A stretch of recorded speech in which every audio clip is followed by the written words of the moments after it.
देख रहे हैं Jain Hindustan news TV channel. सत्य बात सबसे पहले।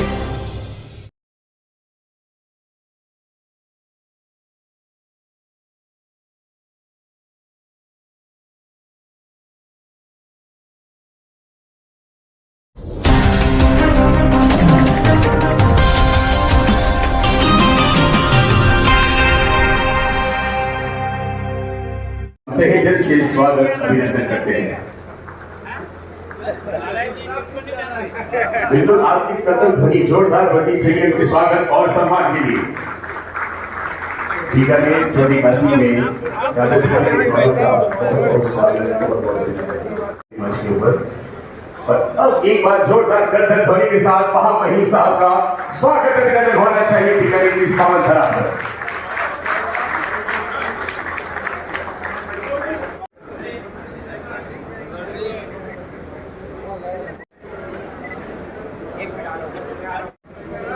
नमस्कार, जय हिंद, वंदे मातरम। जी कटारिया साहब का सानिध्य आज हमें सभी वैश्य जनों को यहाँ प्राप्त हुआ है। नागरिक अभिनंदन का जो अवसर है, निश्चित रूप से आज वैश्य समाज के लिए एक प्रेरणा लेने का अवसर है। एक महान विभूति के कृतित्व का, उनके व्यक्तित्व का जितना भी समाहित, जितना भी अनुभव, जितनी भी एक प्रेरणा पुंज के रूप में इन्होंने अपने आप को स्थापित। हमारे बीकानेर पश्चिम से विधायक श्री जेठानंद जी व्यास हमारे साथ मौजूद हैं। आप भी मंच पर पधारें और स्थान ग्रहण करें। साथ ही श्री डूंगरगढ़ विधायक श्री ताराचंद जी सारस्वत हमारे साथ मौजूद हैं। मैं चाहूंगा आप भी मंच पर पधारें और स्थान ग्रहण करें। हमारे वैश्य समाज से सुमन जी मालीवाल आमंत्रित करूंगा, आप भी मंच पर पधारें और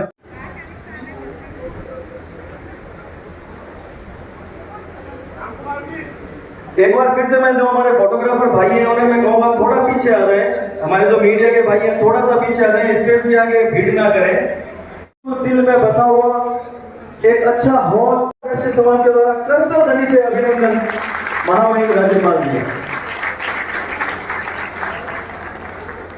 तो जितनी भी प्रेरणा हमें जिंदगी में मिलती है, चाहे वो प्रेरणास्पद व्यक्तियों से मिलती हो अथवा किन्हीं की बातों से मिलती करते हुए बहुत ही से प्रकाश की ओर ले जाने के लिए जो सबसे बड़ा माध्यम है, जो सबसे अच्छा एक तरीका है, वो दीप प्रज्वलन का है। तो मैं चाहूंगा कि हमारे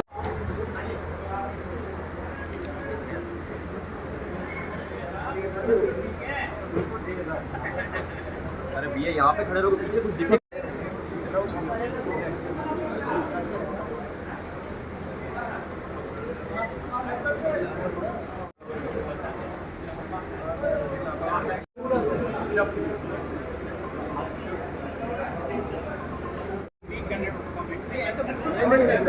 स्वागत करना संसंवाद पधारो मारे आंगणिये।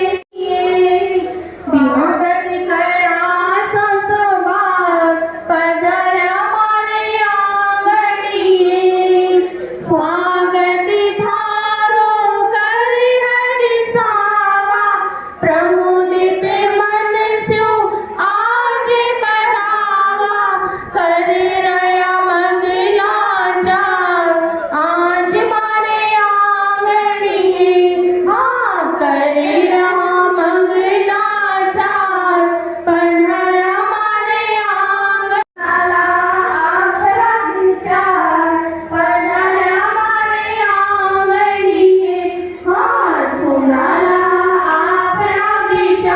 स्वागत में हाजिर रहेगी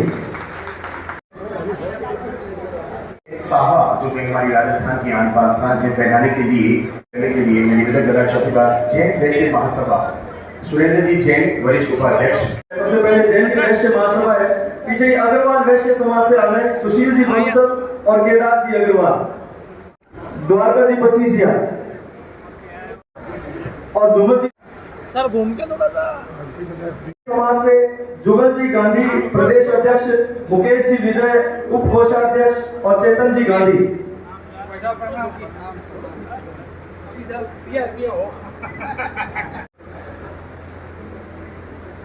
बीकानेर में हम उस मंदिर को बड़े सर्वोच्च स्थान पर रखते हैं, आप समझ ही गए।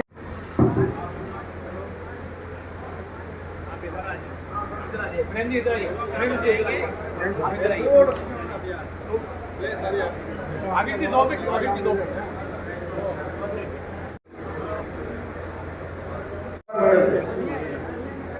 एसएफयू संकल्प समिति से सुरेंद्र जी,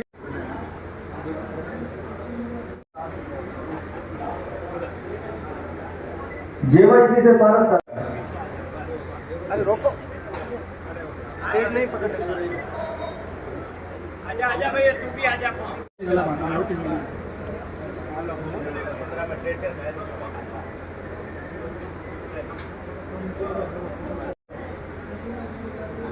हमारी सुमन जी माली,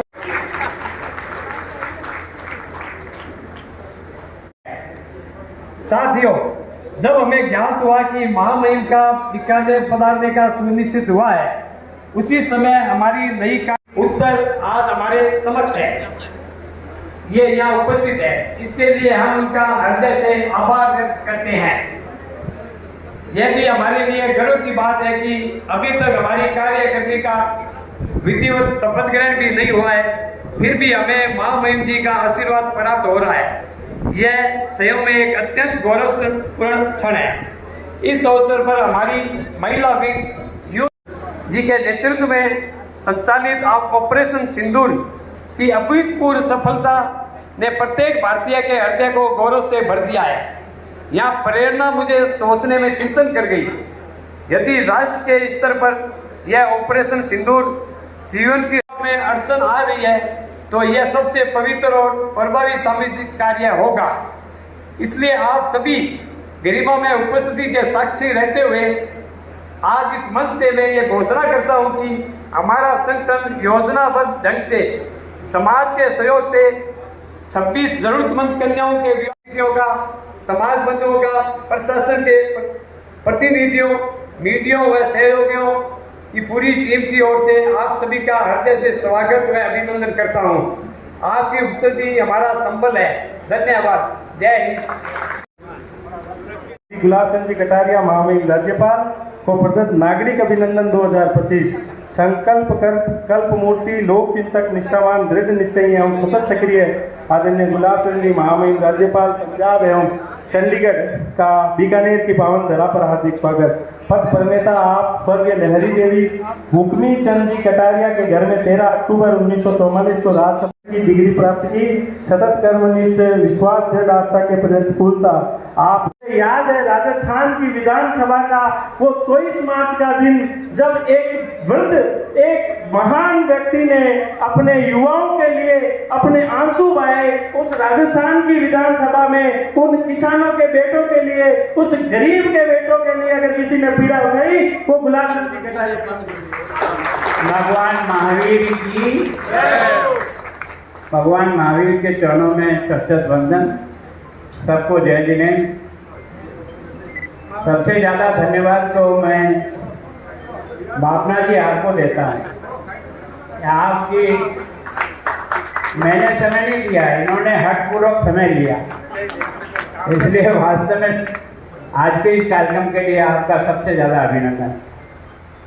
मैं भी आपके समाज का ही हिस्सा हूँ और आज जो अतिथि अपने मंच पर बैठे हैं वो आपके समाज के बुलाने पर आए हैं और मैं भी आपका ही हिस्सा हूँ। मैं आदरणीय जेठानी जी का बहुत बहुत स्वागत करता हूँ। मैं कन्हैयालाल जी के साथ 2 बार एमएलए रहा। मैं कन्हैयालाल जी आपका समाज में आने पर, बहन सुमन का मैं बहुत विभाग का भी मंत्री रहा हूँ, तब से मैंने इनकी वर्किंग को देखा है। जब ये भीलवाड़ा में पोस्टिंग थी तब से देखा। एक अच्छी समर्पित, एक तरह से समाज की बच्ची किस तरह से काम करती है इस विभाग में, वो इसने अपने आप को स्थापित करने का प्रयास किया है। ये अपने संस्कारों का बदौलत है जिसके कारण से इस काम को ये इस तरह से कर पाए। भाई श्री ताराचंद जी और समाज के सभी बंधुओं का भी मैं बहुत बहुत अभिनंदन करता हूँ, स्वागत करता हूँ। मैं सोचता हूँ कि मैं कई लोगों के साथ बचपन से काम कर रहा हूँ जो मेरे सामने विराजे हुए, चाहे वो नारायण जी हों, सुराणा जी हों, बहन छाजेड़ हूँ, मैंने कई लोगों के साथ, ये ठीक है मेरा भाग्य तगड़ा है कि मैं महामहिम बन गया और मेरे साथ काम करने वाले लोग महामहिम नहीं बन पाए, पर उनमें और मेरे में कोई अंतर नहीं। उन्होंने इसी समर्पित भाव से इस संगठन को अपने खून पसीने से खींचा है, जिसके कारण से ये ऑपरेशन सिंदूर हो सका। अगर ये संस्कार नहीं होते तो शायद हम इस ऊंचाई तक नहीं जा सकते, क्योंकि सेना तो हमारी हमेशा ही बहादुर थी। सेना का नेतृत्व करने वाला व्यक्ति का सोच कैसा है, उस पर सेना का एक्शन रहता है। आपने देखा होगा सन 71 में भी इंदिरा गांधी के नेतृत्व में 93,000 सिपाहियों को आत्मसमर्पण करने वाली हमारी बहादुर सेना है। सेना में कोई कमजोरी नहीं, केवल कमजोर पड़े हैं 1962 के युद्ध में।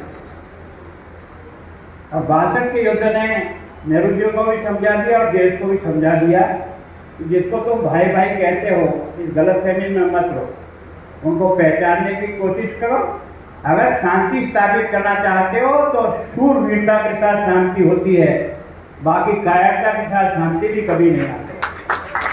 और इसलिए आपने और मैंने सबने देखा, 1965 का युद्ध भी देखा जब हम पढ़ते थे। लाल बहादुर शास्त्री की कद तो 5 फीट ही था, लेकिन देश के प्रति जो उसके भाव थे ना, उसके कारण से उसने कहा सेना के द्वारा जीता हुआ 1 इंच जमीन नहीं दूंगा। उन्होंने कहा शास्त्री जी समझ लो, यही अमेरिका था, दादागिरी करता था, क्योंकि उस समय हमारे देश में खाने का अनाज नहीं था। हम PL 48 का गेहूँ ला करके अपने लोगों को कंट्रोल के यहाँ भैया छोड़ देंगे, सब यहाँ पर हम सब लाल ज्वार खाते थे, लाइन में खड़े रहते थे।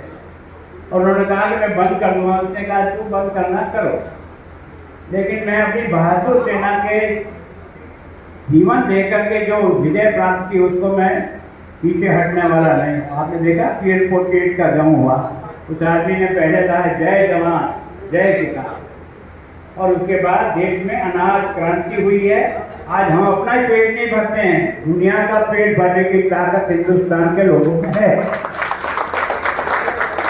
और मैं अभी जब पंजाब का राज्यपाल बना तो मैं उस कब्रिस्तान में भी गया था जहाँ पैटर्न टेको कब्रिस्तान बना, और बनाया किसने था? अब्दुल हमीद ने। भारत के अंदर न धर्म के आधार पर कोई काम करता है न कुछ नहीं करता है, तो हमारा छोटा दिमाग है। जो सेना में होता है ना, वो तिरंगे के लिए लड़ता है, देश के लिए मरता है, ना अपनी जात के लिए, ना अपने भाई और ना बेटों के लिए लड़ता है। ये जो सम्मान मिला, वास्तव में इस ऑपरेशन सिंदूर ने हमारी ताकत का एहसास करा दिया है। जो पड़ोसी बहुत भेंगली कर रहा था चीन, तेरे सत्य हुए ऊपर ही ऊपर उड़ा दिए। ये हिंदुस्तान की बहादुर सेना का कमाल है। तो वास्तव में मैं समाज का भी बहुत धन्यवाद करता हूँ कि आपने मुझे यहाँ बुलाकर सम्मानित किया। मैं तो आपका ही एक हिस्सा हूँ, और मैं सोचता हूँ कि हम बहुत भाग्यशाली है कि हमारे गुरु भगवंतों ने जिस प्रकार का जीवन जिया है, और 2600 वर्ष के बाद भी भगवान महावीर का रास्ता आज भी साधु साध्वी श्रावक श्राविकाओं का संग निरंतर चल रहा है। ऐसा अगर कोई है तो वो आपका और मेरा ये दर्शन है जो व्यक्ति को जीवन सिखाता है। हम लोग अच्छे हैं इसलिए कि हमारे वातावरण में अच्छे संस्कार दिए। अगर ये संस्कार नहीं मिलते तो शायद हम नहीं बन सकते। और इसलिए मैं सोचता हूँ कि हम वास्तव में बहुत ही कर्जदार हैं उन साधुओं के, जिन्होंने अपना सारा जीवन त्याग में लगाकर घर घर घूमते हैं, रोटी भी भिक्षावृत्ति से प्राप्त करते हैं। न कोई धन है न दौलत है, लेकिन ज्ञान है, तपस्या है, त्याग है। उसके कारण से आप और हम उनके नतमस्तक होते हैं। तो वास्तव में ये जो परंपरा है, ये परंपरा अपने गुणों के कारण से है, धन दौलत के कारण से नहीं है। धन दौलत एक हिस्सा हो सकता है और सब कुछ नहीं होता है। तो वास्तव में समाज के लोगों ने शायद ये मुझसे उम्मीद की होगी कि मैं एकमात्र राज्यपाल हूँ, मेरे कर्म से मेरे समाज को दाग नहीं लगे, ये मेरी जिम्मेदारी है। और मैंने इस बात की कोशिश की है कि मैं जिन आचार्यों के हाथों में बड़ा हुआ हूँ, जिन्होंने मुझे जो कुछ भी सिखाया है, उसका मैंने राजनीति में प्रयोग करना सीखा। मैं भाग्यशाली हूँ कि बार बार जीत जाता हूँ, पर मेरे से भी बड़े त्यागी ओम जी हैं, जिनको मैंने बचपन से संघ की शाखा के ऊपर और संघ के शिक्षा वर्ग में देखा। कोई मुकाबला नहीं। मेरे भाग्य में मैं ऐसी जगह रहता हूँ जहाँ से मैं चुनाव जीतता चला। उस व्यक्ति में भी कोई कमी नहीं है। मैं तो 8 महीना जेल में रहा हूँ, 19 महीना जेल रहने वाला ओम जी आचार्य ने जिस प्रकार का समर्पण किया है, ये वही गिलनी की तरह से है। पुल बनाने में बड़े बड़े इंजीनियरों को काम आया होगा, लेकिन एक गिलनी भी पानी में डुबकी लगा करके कुछ मिट्टी के कण ला करके उस पर डालती थी और कहती थी कि कभी इतिहास लिखा जाएगा, तो मेरा भी पुल के निर्माण में लिखा जाएगा। इस बात को सोच करके उन्होंने अपने आप को समर्पित किया। आज सौभाग्य से मेरे को उनके कार्यक्रम में आने का, मैं महामहिम बन गया, वो नहीं बन पाया, पर मेरे से कोई कम नहीं थे, मेरे से ज़्यादा बुद्धिमान, एक अच्छा एडवोकेट है। सब प्रकार के ठीक प्रकार से जीवन भर संघर्ष करता रहा आदमी। ऐसे व्यक्ति के जीवन से सीखना के लिए मैंने प्रयास किया और मैंने, क्योंकि मैं बहुत साथ रहा हूँ, यहाँ कई लोग और बैठे हैं जिनके साथ भी मैंने काम किया है। मैं सोचता हूँ कि हम लोग भाग्यशाली हैं। जिंदगी में और कुछ मिलेगा ना मिलेगा, अगर कुछ कर सकता है तो कुछ देना सीख जाए, लेना मत सीख, देना सीख जाए। और अपने समाज ने हमेशा देने का काम किया, चाहे गरीब हो चाहे अमीर। हमारे ये संस्कार हमारे बाप दादाओं में डाले हैं और उसके कारण से गरीबी उसमें बाधा नहीं बनती है। गरीबी जो ना पानी का ठीका लटका करके गर्मी के दिनों में एक लोटा रोज साफ करके डालता है ना, उसमें भी पुण्य की प्राप्ति होती है। ये सिद्धांत अगर किसी ने सिखाया तो जियो और जीना दो, ये हमारे दर्शन ने सिखाया। तो वास्तव में मैं सोचता हूँ कि बहुत भाग्यशाली है। और आपका बहुत अंदर में ठीक आपको आना है, इसका मैं ना नहीं कह रहा हूँ, पर मेरे टाइम टेबल में बैठेगा तरह मेरे हिसाब से, क्योंकि मैं अभी आया हूँ, शाम को वापस मुझे जाना है। कल मेरे यहाँ मनसुख मांडविया जी का कार्यक्रम है, फिर भी मैंने सोचा कि ओम जी जैसे मेरे मित्र जिनका समर्पण मुझसे कई गुना ज़्यादा है, मैं भाग्यशाली हूँ कि महामहिम हूँ। उसके भाग्य में नहीं लिखा, उसके भाग्य में तो गिलेरी का काम लिखा था जो उसने करके वो चला गया। तो वास्तव में मैं सोचता हूँ कि हमारे जेल दर्शक ने, मैं सोचता हूँ हमारे संतों ने हमको एक ही सिखाया है कि वो दया सबसे बड़ा था हमारे पास हथियार। हम अपनी आत्मा का उद्धार करते हैं, शरीर का नहीं। हमें मानते हैं कि अगर कुछ किया जा सकता है तो सब कुछ अपने अंदर है, कहाँ ढूंढने जा रहे हो? यही तुम्हारे पास आत्मा है, जिसको जैसा चाहो वैसा बना सकते हो। भगवान राम का भी यही शरीर था, यही हाथ पैर थे, यही नसें थी, यही उत्तर था, हमारे भी यही है। उन्होंने उपयोग किया, हम उसको उपयोग नहीं कर पाते, इतनी सी कमी है। बाकी ईश्वर ने तो कोई कमी रखी नहीं अपने में। तो मैं सोचता हूँ हम बहुत भाग्यशाली है। हम इतने साधु सन्यासियों के प्रवचन सुनते हैं, बैठते हैं, उनका जीवन देखते हैं, तो हमें अपने आप ही एक ऐसा सिंबल सामने खड़ा होता है जिसने सब कुछ दे करके भी आपको कुछ देने का प्रयास किया। तो मैं सोचता हूँ वास्तव में मैं समाज के सब बंधुओं का बहुत धन्यवाद करता हूँ, आभार व्यक्त करता हूँ। और सच में आपने एक तरह से एक अपने समाज के कार्यकर्ता को सम्मानित किया, तो आप भी कार्यकर्ता, मैं भी कार्यकर्ता ही हूँ। मैं समय के फेर में महामहिम हूँ, कल आप में से कोई महामहिम होगा, मैं सामने होगा, तो इससे कोई फर्क नहीं पड़ता है। इससे कोई मन के दिमाग में भी नहीं आना चाहिए कि मैं क्या हूँ क्या नहीं हूँ, वही हैं जो पहले थे। अगर इस स्थान को समझ करके जिंदगी में चलोगे ना तो कभी ठोकर नहीं पाओगे। जैसे ही बड़ा पद मिलते ही जमीन छूट जाती है ना और अपने आप को हैप्पी आती है, तो जनता ऐसी रगड़ती है कि कोई याद भी नहीं रख सकता। ये समझने की जरूरत है। ये समय आता रहता है, जाता रहता है, कभी अच्छा कभी बुरा, ये सब चलेगा। जिंदगी का दौर इसी को, जिसको जीवन में कठिनाई नहीं है उसकी जीवन की क्या काम है। अगर राम को 14 वर्ष का वनवास नहीं बनता तो राम नहीं बन सकता, तो देख लो, मैं आपको सही कह रहा हूँ। राम इसलिए राम बना कि 14 वर्ष में उसने जीवन की हर चीज का प्रतिष्ठा दिया। किस तरह से जीवन दिया जाता है, भाई के प्रति प्रेम क्या होता है, बाकी के लिए प्रेम क्या होता है, समाज को कैसे जोड़ करके किसी विजेता प्राप्त किया जा सकता है, ना कोई छोटा होता है ना बड़ा होता है, परिणाम देने वाला तो ऊपर वाला रहता है। पेश करके भावना जी आपका पीछे लगे रहने से एक के बाद दूसरा टेलीफोन, एक के बाद दूसरा टेलीफोन मजबूर हो गया। मैंने कहा भी जाना ही पड़ेगा, कोई बात नहीं। धन्यवाद आप सबका बहुत। निश्चित रूप से एक पूरी हमारी जो एक अंत तक की एक पीढ़ी होती है ना, उसका निर्माण हम कर सकते हैं यदि इनके सत्कर्मों को हम अपने जीवन में अपना लें।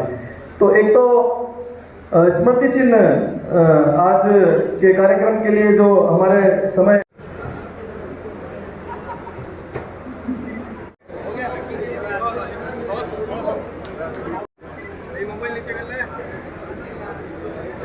ये चला जी इतने हमले आने के बाद भी कहीं कोई नुकसान नहीं कर पाई, सबको हवा में उड़ा के फेंक दिया। तो ये देश के प्रधानमंत्री, देश के रक्षा मंत्री की तैयारी और सेना को पूरी आज़ादी कि अगर वो सामने से गोली चलाए तो तुम गोला मार देना, मैं तुम्हें इजाज़त देता हूँ।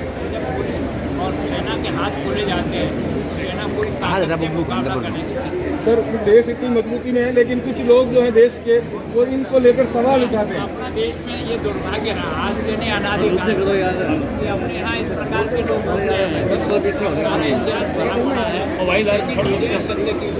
ठीक है सर, थैंक यू।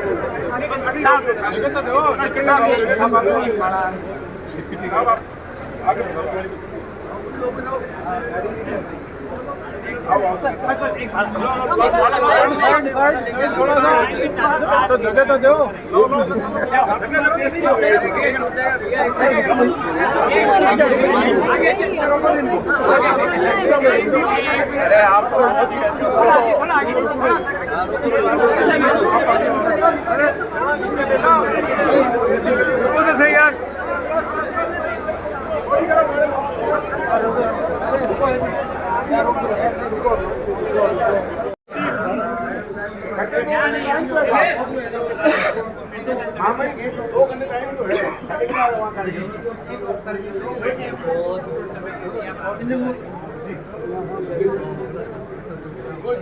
भारत